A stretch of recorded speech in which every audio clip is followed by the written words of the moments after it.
When the Pursue database dropped in May 2026, the internet descended like locusts. Millions of users instantly scoured the archives, desperate to find a single, undeniable photograph of an alien spacecraft. They ripped through the Apollo files, magnifying background artifacts and debating the so-called Apollo dots hanging over the gray horizon. They dug up historical space race debriefings, obsessing over the momentary light flashes reported by Buzz Aldrin during the Apollo 11 transit. Within 72 hours, the verdict was in. Skeptics declared the massive dump completely empty, and the online discourse packed up and went home. The problem with treating a sprawling government database like a social media feed is that you read at the speed of a swipe. The public demanded immediate visual gratification. That impatience created a massive blind spot.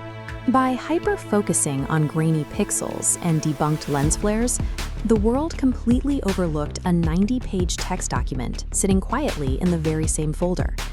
If you step away from the shouting on Twitter and actually navigate through the war.gov directory, the noise fades.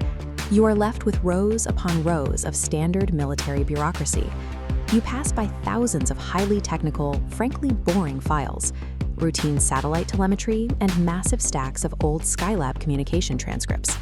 You scroll past historical intelligence memos that researchers have known about for decades, including the heavily redacted FBI flying disc summaries from the 1950s. Right next to those familiar files sits a plain PDF. Its title is entirely in French, Les ovnis et la défense, UFOs and Defense.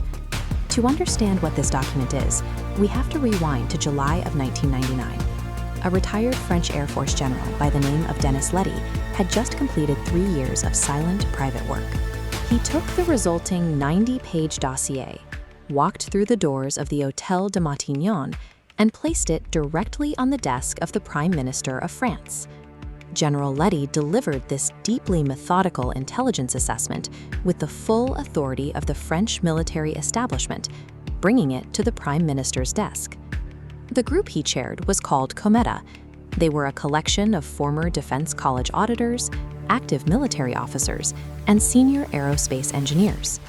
The document's preface was written by a former chairman of CNES, the French equivalent of NASA. These were men whose entire careers were built on hard physics and national security. For 3 full years, they systematically broke down decades of aerial encounters. They ruthlessly filtered out the noise. Weather balloons, sensor artifacts, and misidentified human aircraft accounted for roughly 95% of the cases. But for the remaining 5%, cases with multiple trained observers and hard radar correlation, they concluded the extraterrestrial hypothesis was the most credible explanation. The reaction was swift and merciless. The scientific press balked at the idea of military men entertaining the concept of non-human technology. They treated the entire report as a massive public embarrassment. Facing intense media ridicule, Prime Minister Lionel Jospin accepted the dossier, thanked the generals for their time, and quietly filed it away into obscurity. The fear of political suicide won. A heavily vetted, military-backed assessment that explicitly endorsed the extraterrestrial hypothesis was locked in the dark. And there it sat, largely ignored, for a quarter of a century. Most UFO data lacks institutional standing. It rarely involves the rigor of formal science or the oversight of established aerospace authorities.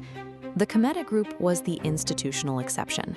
This private association was chaired by retired French Air Force General Denis Letty, and its preface was authored by a man named André Lebeau, Aerospace Infrastructure. By background and training, these were men who were deeply suspicious of anomalous claims. They had spent decades of their professional lives identifying, tracking, and categorizing known aerospace threats. Their entire careers were built on successfully ruling things out. Because of that pedigree, any dataset they collectively fail to explain carries immense scientific weight.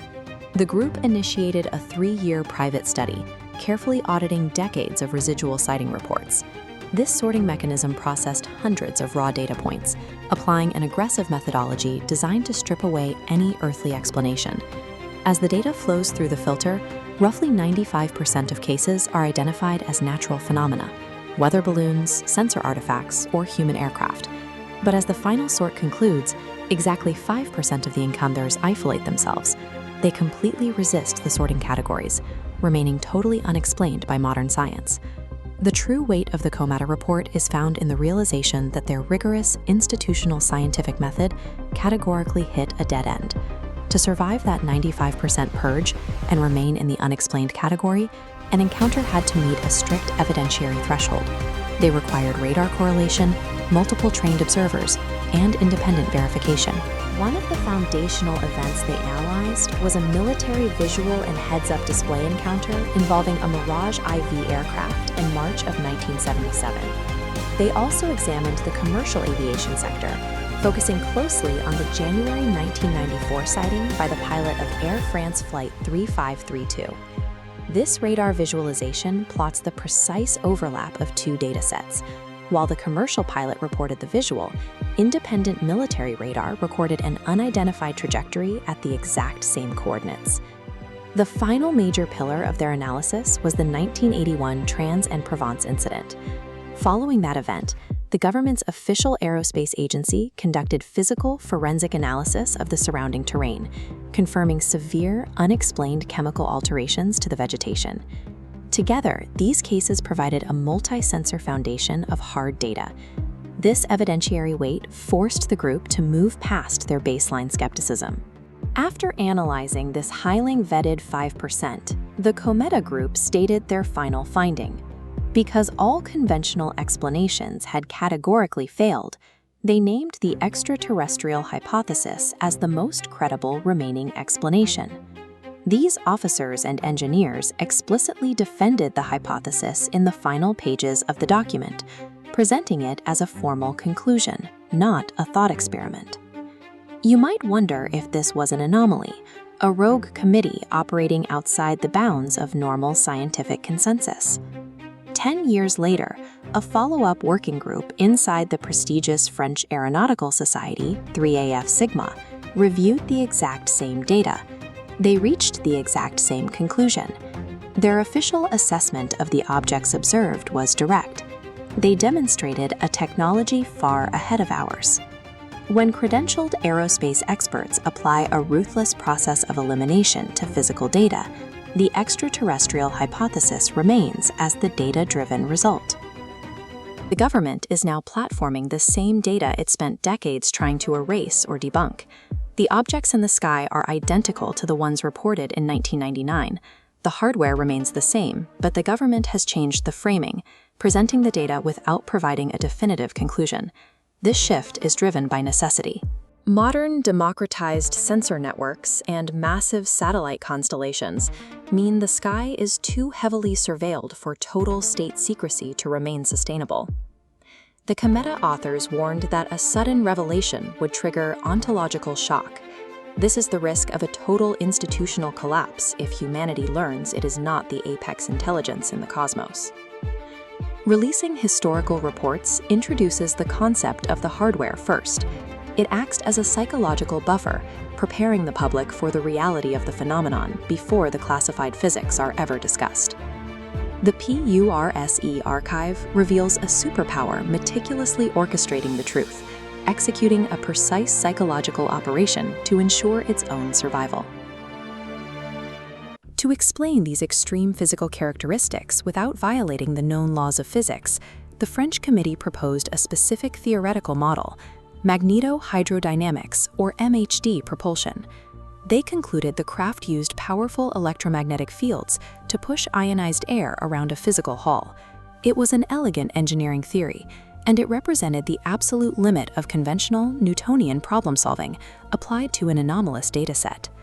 10 years after the French publication, the United States Defense Intelligence Agency funded a program called AAWASP. Their classified objective bypassed the French approach. The DIA was no longer cataloging sightings to ask if these craft were real. They were actively drafting the theoretical blueprints required to reverse engineer the hardware. This effort produced a series of classified reports known as the Defense Intelligence Reference Documents, anchored by the foundational physics research of Dr. Hal Puthoff. His primary framework carried a highly specific title, Advanced Space Propulsion Based on Vacuum Engineering. Puthoff's research exposed the conceptual error embedded in the 1999 French analysis. The COMETA generals assumed these objects were flying through the atmosphere. They were not flying. The DIA theoretical framework replaced aerodynamic thrust with spacetime metric engineering. The craft manipulate the quantum vacuum to alter the physical dimensions of space, immediately surrounding the hull. Decoding the true nature of UAPs requires abandoning the mechanics of moving through a fluid to study the engineering of the vacuum itself. To understand why the old models fail, we have to establish the baseline of aerodynamic flight. It relies strictly on Newton's third law. To move forward, a vehicle must push mass against a medium. This photograph of a Boeing 747 in flight demonstrates standard aerodynamic thrust. The jet engines pull in ambient air, compress it, combust it with fuel, and forcefully expel the exhaust out the back. The physical reaction pushes the plane forward. This animated schematic visualizes the French COMETA Report's magneto-hydrodynamic hypothesis. In this model, the craft generates an electromagnetic field to grip the surrounding ambient air, ionizes it into plasma, and accelerates that fluid around the hull to create thrust without chemical combustion. By actively controlling the boundary layer of airflow, an MHD vehicle can seamlessly part the air ahead of it. This prevents a shockwave from forming, perfectly accounting for the absence of a sonic boom at supersonic speeds. But when applied to the extreme data collected by military sensors, the MHD model breaks down. Even the most advanced plasma propulsion still requires the continuous expulsion of mass. It cannot account for a massive physical object executing instantaneous right-angle turns at hypersonic velocities without tearing itself apart, and it does not explain the complete absence of a thermodynamic exhaust trail on infrared sensors. If a propulsion model relies on aerodynamic thrust, it is mathematically incapable of executing these recorded maneuvers. This diagram models the DIA solution, generating a localized spacetime metric by manipulating the quantum vacuum, an environment with energy densities millions of times greater than nuclear fission. Inside this boundary, the vehicle experiences zero inertia, remaining static within its isolated internal environment. Transit is achieved by manipulating the exterior grid. Spacetime violently compresses in front of the bubble and expands behind it, carrying the isolated craft forward. Because the physical hull never interacts with the outside environment, it never pushes against the atmosphere. The ambient air simply parts around the perimeter of the altered gravity well. This theoretical framework directly addresses the origin of the luminous plasma halo that the French generals carefully documented in 1999. That glowing sheath is not the exhaust of an advanced engine. To fold reality, the craft generates extreme electromagnetic fields from the vacuum's energy density. Contacting the normal atmosphere, these fields forcefully strip electrons from ambient air, creating an ionized plasma shell. The classic glowing orb reported by witnesses over decades is an environmental byproduct. It is the visible friction of a localized reality fold.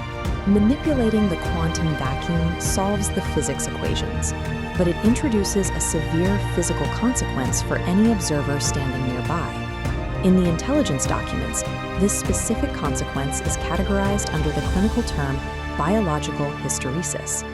The extreme energy densities and electromagnetic frequencies required to warp spacetime cannot be perfectly contained. They bleed out past the craft's isolated bubble into the surrounding environment. When a human biological system intersects with these highly localized reality-folding fields, the physical exposure actively alters the observer's neurobiology. The intelligence community commissioned medical assessments to study this physiological trauma. Under the guidance of physician Dr. Kit Green, they mapped exactly how the human body reacts to these anomalous frequencies.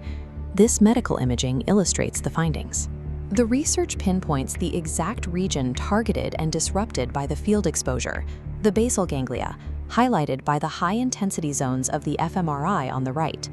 The basal ganglia is the critical processor for managing human executive function and spatial orientation.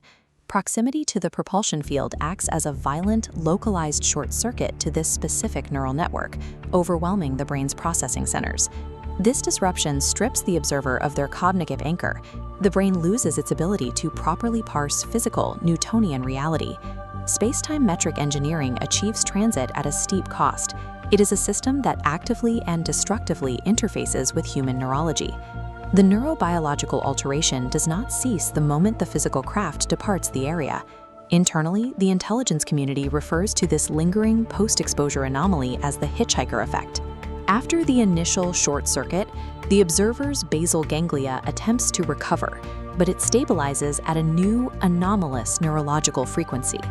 This floor plan represents the resulting subjective environment. Observers report persistent sensory glitches, the perception of dark shadow figures standing in their rooms, and severe poltergeist-like activity occurring directly inside their own homes. These manifestations appear completely absurd to an outside investigator. The intelligence documents suggest the phenomenon uses this extreme subjectivity as an active defense mechanism. By surrounding witnesses with a wall of perceived paranormal absurdity, the phenomenon effectively shields its highly classified physics from serious mainstream scientific scrutiny. Returning to the present day, this explains the Department of War's decision to quietly release the 1999 COMETA report into the public archive.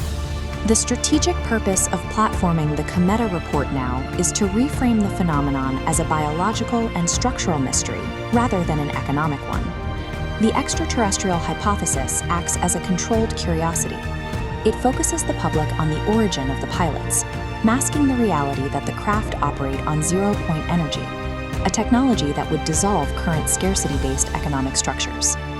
The Department of War is orchestrating a holographic disclosure, using the hardware of 1999 to introduce the public to the reality of the phenomenon, while maintaining control over the underlying physics. The transition ahead involves the emergence of zero-point energy systems and the calculated medical necessity of managing a population exposed to their biological effects.